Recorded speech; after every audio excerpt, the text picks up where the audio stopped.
We have a big team of reporters starting us off today. JD Brewster is on the ground in Wisconsin following the Harris-Walz rally earlier today. Garrett Haake is in Michigan, where JD Vance is campaigning. Also with me is NBC News Washington correspondent Yamiche Alcindor. Shaq, let me start with you. You were at the rally in Eau Claire this afternoon. Talk about the enthusiasm on day two after this Democratic ticket has been unveiled. Well, Kristen, I'll tell you, among the core supporters here, the people who braved the long lines, who came out and dealt with the heat, there was a tremendous energy and enthusiasm around this new ticket. I'll tell you, there were people who were wearing homemade signs that you could tell they made in the past 24 hours because it had the name of both Harris and Walz. You had people who said that they were taking off work to come here. And look, you see this kind of energy with rallies like this. These are things that you normally hear. But when you talk to people, they say this is not how they felt just 2.5 weeks ago. They feel like they have a chance to win this election. And everyone feels as if it's going to be close. But among the supporters, the people who are out here, they feel a new sense of excitement and enthusiasm. And you see that working its way up throughout the campaign. I'll tell you, the campaign said about 12,000 people were here. There's no way to confirm that independently. But there's not just those numbers, but we do know that they raised about $36 million in the 24 hours after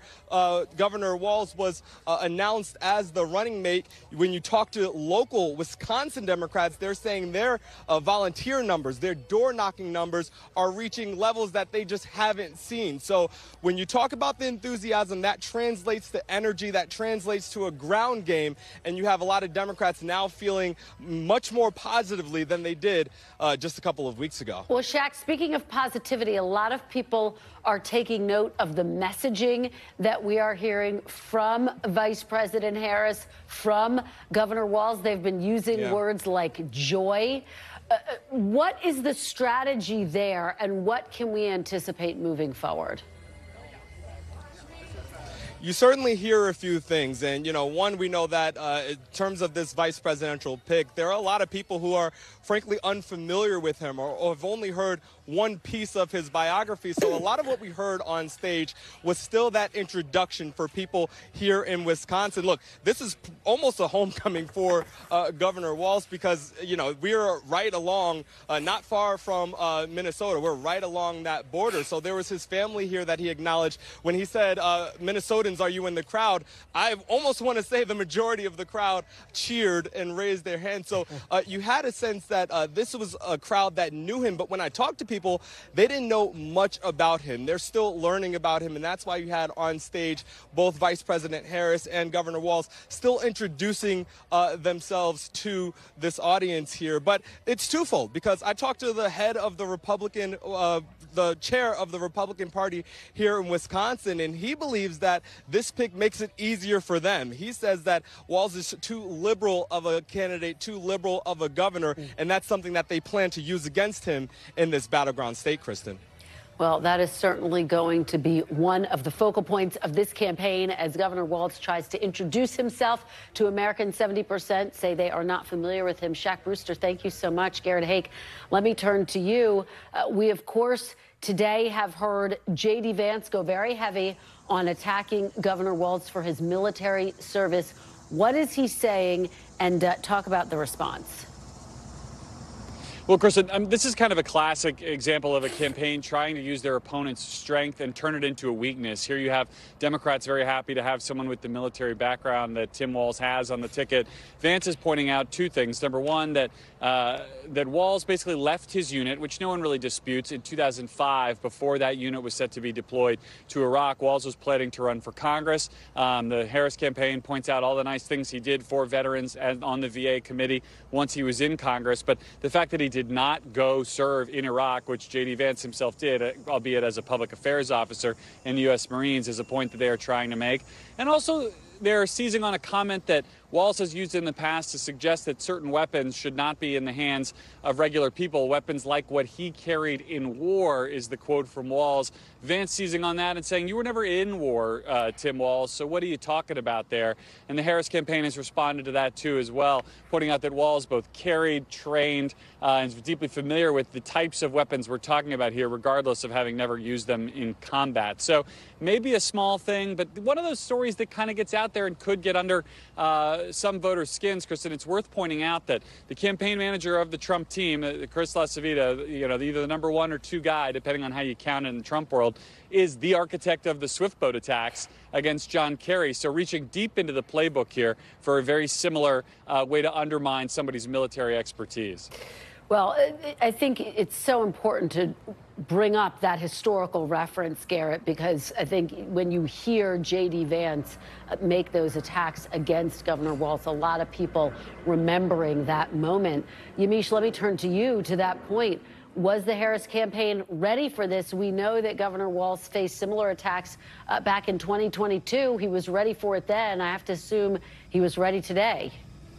I get the sense that the Harris campaign is ready for these attacks, but I have to tell you, Kristen, they're not engaging directly on whether or not he was falsifying his record, his military record. They are, of course, as you said, pointing out that he does have a history of service, both in the National Guard, but also as a teacher, as someone who was a governor, as someone who was a congressional member. So they're sort of leaning in on the fact that he's someone who wants to serve America. And yesterday, when he was in Philadelphia, he was also making that point, saying that they want this to be a people-powered campaign and a people-centered administration if they are elected to the White House. But it's very interesting to see them say, yes, he does have a sort of a long history in the military and joined at 17, has trained people who did go into combat zones, is what one source told me, but also is not engaging directly on whether or not he falsified here. And Garrett, let's talk about a little bit more of what we're hearing from the Trump campaign, this attack line trying to accuse the Harris campaign of not picking, of course, the governor of Pennsylvania, Governor Shapiro, because he's Jewish, accusing basically Democrats of bending to what they say is anti-Semitism within the Democratic Party. Talk a little bit about that, because you actually confronted the senator about that.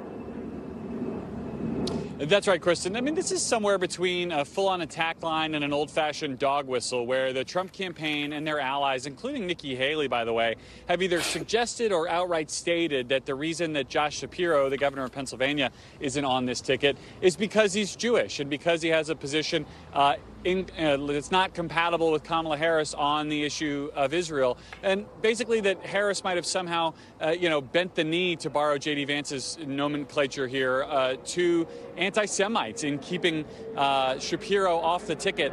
I asked Vance today whether he has any specific evidence of that, especially given the fact that Kamala Harris is married to a Jewish man. Here's what he told me. I did not say that that was the only reason that Kamala Harris didn't choose Josh Shapiro. So you should, take a little less DNC talking points when you ask your questions and ask a real question. I have suggested that Kamala Harris was motivated, or at least her party was motivated, by anti-Semitism. And the evidence that I offer for that is what dozens of Democratic activists said in the run-up to her selecting her nominee.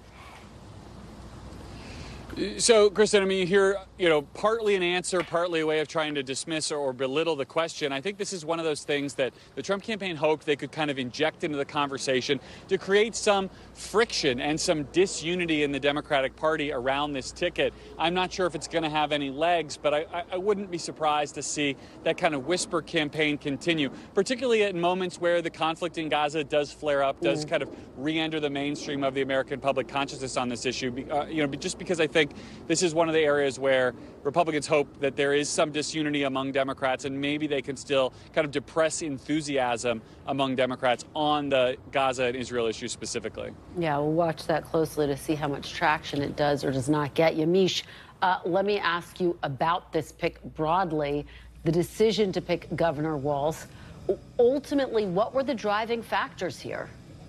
Well, it's a good question and a key question. I just want to engage on what Garrett said really quickly, which is that let's remember that the second gentleman, and he mentioned it there, is Jewish American, but it's not just that he's Jewish American. He's history making. He's the first Jewish person to be the spouse of a president or vice president, and he's been working on Islamophobia and anti-Semitism in that role. And I interviewed him a few months ago, and he told me that that was really important to him, anti-Semitism and Islamophobia, especially as there were all these protests on college campuses. So I just want to say that that's sort of part of what we see when we're talking about sort of their pick and what they were thinking about, just making that point that anti-Semitism and sort of suggestions of that, they just think that that's just not something that would really be accurate. But that being said, there are a number of things that went into why Walz was picked, and one of them was that he was really just someone that the vice president thought in her gut would be trustworthy, would have her back, would also really resonate with rural Americans and middle Americans that are living in Midwest states. He's also someone that has just like this biography that you could sort of almost have put into a box and said, well, what are all the things that a VP could be? And here he is with a history of fertility issues with his wife, a daughter named Hope, a teacher, a veteran, a gun owner, a governor, just so many different things that he checks the boxes for based on my reporting, talking to people in the Harris campaign. Well, great reporting all around by both of you, Garrett and Yamiche. Thank you so much for starting us off. We really appreciate it. Joining me now on set is NBC News chief political analyst Chuck Todd. Chuck, great to see you. Nice to see you. So let's talk about, I want to get to your column, but before we get to your column, let's talk about these accusations by JD Vance that Governor Walz, when he was serving in the National Guard, left just as the Iraq War was getting underway, and he ran for Congress. Or that unit was going to get deployed. Yes. The Iraq War has been going on for a few right. years. Yeah. Exactly. Yeah.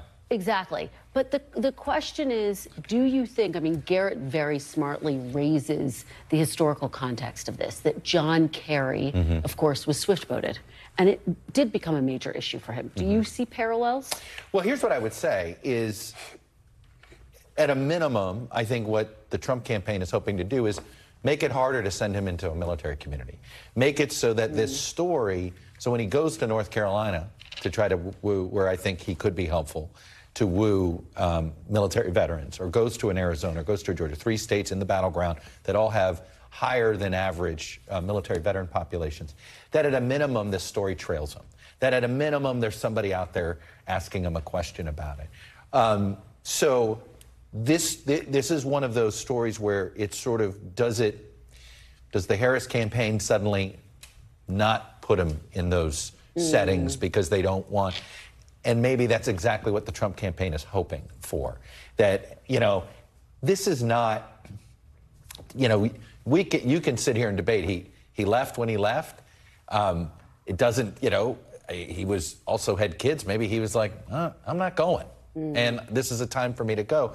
I don't think he'd be the first military veteran who have made that decision. Hey, I had served my time. I had fulfilled my duty that I agreed upon in order to qualify for the GI Bill, all those things.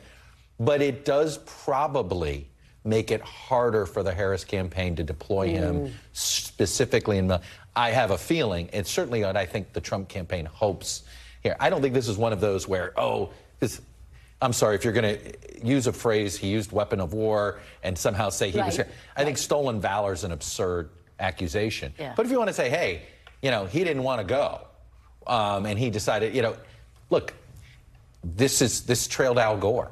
You know, Al Gore never served in a war zone per se, but he went. But he would never talk about it because he didn't have to go out and see some of the worst stuff. And he used to not talk about it for that reason because he didn't want people to think he was trying to. So look, in the military community, this is a very sensitive stuff. And people, you know, now Donald Trump is somebody who got out of serving. So I don't think he can level this. Right. Which is why they're having JD Vance do it. Level this accusation. But I do think it's I think more of an attempt to see, hey, is the way Garrett put it, take what could be a strength and you know, kneecap him on it a little bit. And that could be the end result here. I don't think their explanation, the best version of it is, I didn't want to go. Right. That's not exactly a way to go in and woo military veterans. Yeah, and I think to your point, it will be very fascinating to see if they pull him back from some of those communities. Absolutely. Let's talk about your column more broadly. You say the campaign reset is complete. It's not a Biden-Trump rematch. It's a whole new ball game. I think sometimes we get jaded covering politics, but looking at the imagery last night, it just struck me the fact that 2.5 weeks ago, the Democratic Party was basically in mourning. Right. And last night, whole different, as you say, ball game. It is. I mean, they basically caught up. Here's what hasn't happened, which is why Democrats probably ought to temper their enthusiasm. Their enthusiasm has caught up to where the Republicans are. Republican enthusiasm hasn't gotten, we're not seeing, there's a new Wisconsin poll out, one of the better ones, the Marquette poll, that shows that, that basically Democrats have now pulled back even on enthusiasm to vote. But still among the most enthusiastic voters, Trump leads Harris.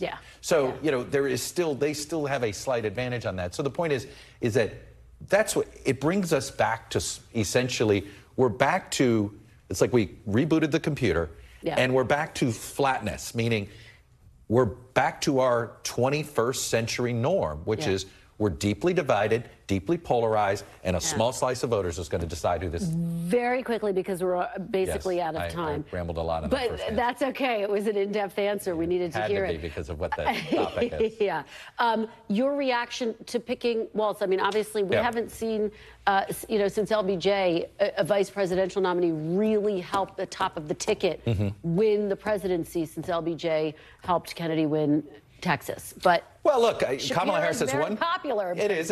She has one piece of weird history on her side. The last two Democrats to put a Minnesota statewide elected official as their running mate won the presidency. And both of them didn't get second terms either. It was LBJ in 64 and Jimmy Carter in 76. So, they could look at that. Look, I think when you look at it, which was she has a convention in 2 weeks. She's just getting the party back reunited after it was not reunited. I understand the rationale that says, hey, Shapiro would cause a minor brush fire. Kelly would cause a minor brush fire. We want no brush fires. Right. Walz gives them no brush fires. The convention's in 2 weeks. Perhaps this is a different choice if there's a longer run-up, but it's not where we are. There's not time for brush fires from their perspective. Chuck, thank you. Great to be with you. Thanks for watching. Stay updated about breaking news and top stories on the NBC News app or follow us on social media.